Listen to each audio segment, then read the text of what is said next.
You're focused on the smoke, while the real fire keeps burning somewhere deeper. And I say that because I've spent over 20 years sitting across from people just like you, reviewing their lab reports, studying their numbers, and seeing the exact same expression on their faces every single time. Their cholesterol looks acceptable, their blood pressure appears controlled, they're following the advice, taking what they've been prescribed, doing everything they believe is right. But then something doesn't add up. The scan tells a completely different story. Plaque is still there, still progressing, quietly narrowing the arteries that are supposed to keep the heart alive. No warning signs, no pain, just a slow, silent process continuing in the background while everything on paper looks normal. And that's where the confusion begins, because if the numbers are improving, why isn't the condition improving with them? The answer is uncomfortable, but it's real. Most people are only managing what can be measured, not what's actually driving the problem underneath.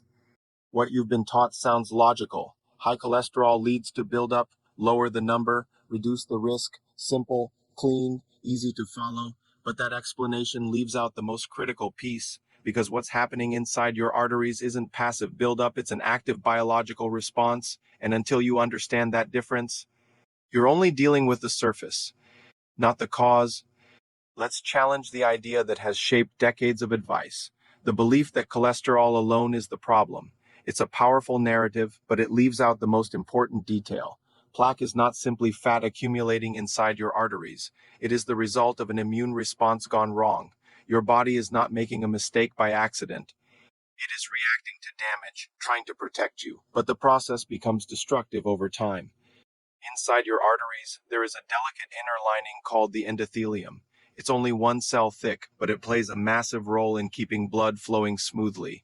When this lining becomes irritated or inflamed, your body immediately responds. White blood cells move in, just like they would for any injury.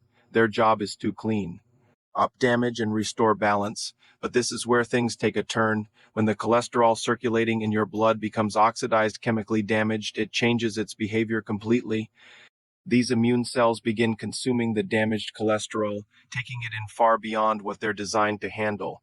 Over time, they become swollen, dysfunctional, and trapped inside the artery wall. These are known as foam cells, and they form the foundation of plaque. Instead of resolving the problem, they create a new one, more inflammation, more immune activity, and eventually more structural damage. This is not a simple clogging process. It's a slow-moving biological chain reaction that builds over years, often decades. Now here's the part that changes everything about how you understand plaque. The entire process we just described doesn't start just because cholesterol is present. It starts when cholesterol becomes damaged, specifically when LDL particles become oxidized. This is not a minor detail. It is the critical switch that turns a normal biological process into a destructive one. Without oxidation, the immune response we talked about is far less aggressive. Those immune cells don't react the same way to healthy cholesterol. When LDL remains stable and undamaged, it moves through your bloodstream without triggering that inflammatory cascade, but once it becomes oxidized, it is recognized as a threat. Your immune system treats it like a problem that needs to be removed. That's when the macrophages begin consuming it, leading to the formation of foam cells. And once that cycle starts, it feeds on itself. More damage leads to more immune response, more inflammation, and more structural buildup inside the artery wall. This means the real question was never just how much cholesterol you have. The real question is how much of that cholesterol is damaged, because that is what determines whether plaque begins forming in the first place. And this is the part most people are never told. They are focused on total cholesterol numbers, while the actual trigger, the oxidative state of those particles, is ignored. That's like measuring how much fuel is in a fire without asking what's actually causing it to burn. So what causes this oxidation in the first place? This is where things become uncomfortable, because the answer is not something rare or extreme. It's not hidden in a lab or controlled environment. It's sitting in your daily routine, in your kitchen, in your habits. Things you use every single day without thinking twice about them. And once you see them clearly, you'll realize how consistently they've been contributing to the problem. The first major factor is the type of oils commonly used in cooking and food production. Certain vegetable oils are highly unstable at a molecular level. When they are exposed to heat, which happens every time you cook with them, they begin to break down. This process creates oxidized compounds that enter your bloodstream. These compounds directly interact with your cholesterol, increasing the likelihood that it becomes damaged. This isn't a rare occurrence. It happens every time those oils are heated, which means for many people, it's happening multiple times a day. The second factor is something that sounds healthy on the surface, the long-standing belief that all fat should be minimized. This idea has led many people to reduce fat intake and replace it with processed carbohydrates.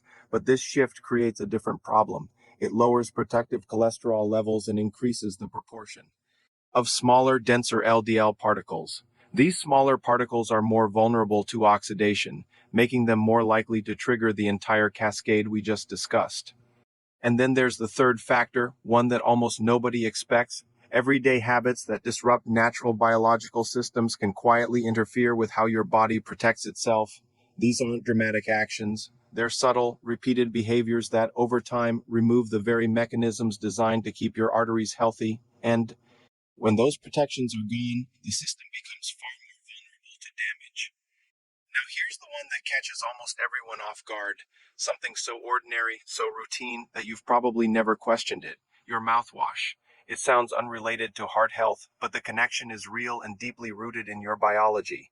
Inside your mouth lives a specific group of bacteria that play a critical role in your cardiovascular system. They're not harmful. In fact, they are essential. Their job is to convert compounds from the foods you eat into something your body relies on every single day. When you consume certain vegetables, your body uses those bacteria to transform dietary nitrates into nitric oxide. This molecule is one of the most powerful natural regulators of blood vessel function. It signals your arteries to relax, improves flexibility, and supports smooth blood flow. It also helps protect the delicate inner lining of your vessels from inflammation. Without enough nitric oxide, your arteries become stiffer, less responsive, and more vulnerable to damage over time. But here's where the problem starts. When you use antibacterial mouthwash regularly, especially twice a day, you eliminate those beneficial bacteria. You're not just freshening your breath, you're disrupting a critical biological pathway. Over time, this reduces your body's ability to produce nitric oxide. The result is subtle at first. Slightly higher blood pressure, slightly reduced vessel flexibility, but over years that effect compounds. What feels like a harmless daily habit quietly removes one of your body's natural defense systems. So at this point, you might be thinking the solution is simple. Remove the triggers, stop using the wrong oils, adjust your diet, eliminate harmful habits. And yes, those changes matter. But there's something deeper happening that most people don't realize until much later. Once plaque has formed inside your arteries, it doesn't just sit there passively. It develops its own biological behavior, and that behavior creates a kind of internal deadlock. Inside those plaque areas, the foam cells we talked about earlier become trapped under normal conditions. Your body has a system to remove excess cholesterol from cells, but in this situation, that system becomes less effective. The longer those foam cells remain, the harder it becomes for them to release what they've accumulated. It's as if the exit pathway slowly shuts down. Instead of clearing out the buildup, the cells remain stuck, continuing to contribute to the problem. At the same time, calcium begins to deposit into the plaque. This transforms it from a soft, unstable structure into something more rigid and hardened that might sound protective, but it creates a different kind of risk. The artery becomes less flexible, less able to respond to changes in blood flow. This combination traps cells. And increasing calcification means that simply improving your diet moving forward does not immediately reverse what has already formed. This is why many people feel frustrated. They make better choices, they follow advice, but progress seems limited. It's not because those changes don't work. It's because the system they're working against has already reached a stage where it resists simple correction. And this is the moment where you stop thinking about restriction and start thinking about targeted biological repair. So now we reach the turning point. If plaque formation is driven by oxidation, inflammation, and trapped foam cells, and if those foam cells are biologically stuck, then the solution cannot be just eat better in a general sense. It has to be specific. It has to target the exact mechanisms that created the problem in the first place. Because what you're dealing with is not just buildup, it's a system that has lost its ability to clean itself, and restoring that ability is the key to everything. Inside your cells, there are transport systems designed to move excess cholesterol out under normal conditions. These systems work quietly in the background, preventing accumulation. But as plaque develops, those pathways become less responsive, the signal weakens, and the cells stop releasing what they've stored. This is the deadlock. Not because your body doesn't know what to do, but because it's no longer receiving the right signals to do it effectively. And until that signal is restored, progress remains limited. At the same time, the calcification process continues. Calcium binds to the plaque, making it harder, more rigid, and more difficult to reverse.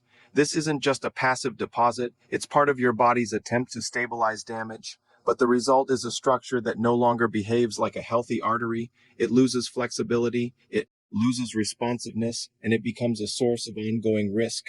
This is why many standard approaches fail to produce meaningful structural change. They don't address the mechanisms that keep the system locked in place. The solution, then, is not restriction alone. It is targeted intervention, specific compounds that act at the molecular level, restoring signaling, reducing oxidation, and supporting the body's ability to reverse what has already formed. This is where the conversation shifts from avoidance to repair. The first step in this repair process starts with restoring a compound your body already depends on: nitric oxide. This is not a supplement or a trend. It is a naturally produced molecule that plays a central role in how your arteries function. When nitric oxide levels are adequate, your blood vessels relax, expand, and maintain flexibility. Blood flows smoothly, and the inner lining of your arteries remains protected. But when levels decline, which happens naturally with age, everything begins to change. Arteries become stiffer, less responsive, and more prone to damage. Blood flow becomes less efficient, and the protective mechanisms we talked about earlier weaken. This creates the perfect environment for plaque progression. So restoring nitric oxide is not optional, it's foundational, and the most effective way to do that is through dietary nitrates. These are compounds found in certain vegetables that your body converts into nitric oxide through a biological pathway involving oral bacteria. This is where everything connects. The bacteria in your mouth, the foods you eat, and the condition of your arteries are all part of the same system. When you consume nitrate-rich foods regularly, your body begins producing more nitric oxide. This directly improves vessel function, reduces stiffness, and supports the repair of the inner lining. Studies have shown that consistent intake of these foods can lead to measurable improvements in blood pressure and vascular health within weeks. The key word here is consistency. Nitric oxide has a very short lifespan in the body. It is produced, used, and broken down quickly. That means it must be replenished daily to maintain its effect. This is not something you do occasionally. It is something you build into your routine. Because every day you support this pathway, you are actively improving the environment inside your arteries. Once the nitric oxide pathway is restored, the next step is to directly target the mechanisms that keep plaque locked in place. And this is where specific compounds begin to play a very precise role. Not general nutrition, not broad advice, but targeted inputs that influence what's happening at the cellular level. One of the most important of these comes from a high-quality form of olive oil. Not just any oil, but one rich in active compounds that support internal signaling. These compounds help reactivate the pathways responsible for moving cholesterol out of cells. Remember the deadlock we discussed earlier, where foam cells become trapped and unable to release what they've stored? This is where that mechanism begins to shift. When the right signals are present consistently, those cells can start to regain their function. They begin releasing accumulated material back into circulation, where it can be processed and removed. This is not an instant change, but it is a critical step in reversing the process rather than just slowing it down. At the same time, another element works upstream, preventing further damage from occurring. Certain compounds found in foods like pomegranate help protect cholesterol particles from becoming oxidized in the first place. And this is essential because without oxidation, the entire inflammatory cascade is significantly reduced. Instead of constantly feeding the cycle, you begin to interrupt it. You're not just dealing with existing plaque, you're reducing the formation of new damage at the source.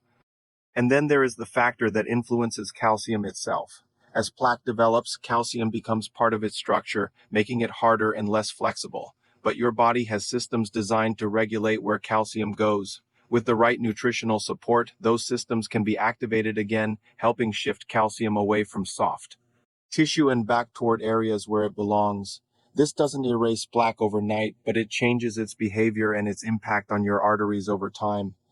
Now, here's where most people make a mistake, even when they understand everything we've discussed. They apply these changes inconsistently. A few days of effort, followed by a break. A week of discipline, followed by old habits returning. But the biology we're talking about doesn't respond to occasional action. It responds to continuous signaling. The pathways that control nitric oxide, cellular transport, and oxidation require daily input. When that input stops, the effect fades quickly.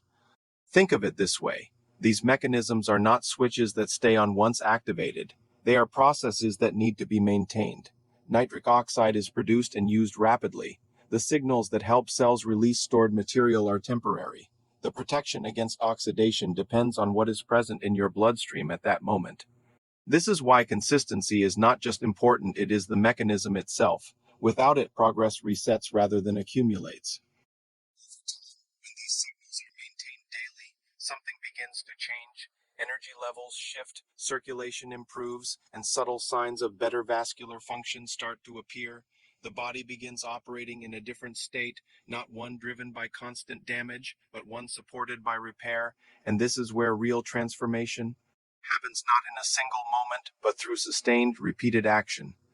So when you step back and look at the entire picture, the question is no longer just about cholesterol numbers or temporary control. It's about whether you are supporting the system that determines what those numbers actually mean, because once you understand the difference between managing a symptom and changing the underlying process, your approach becomes completely different, and that difference is what defines long-term results.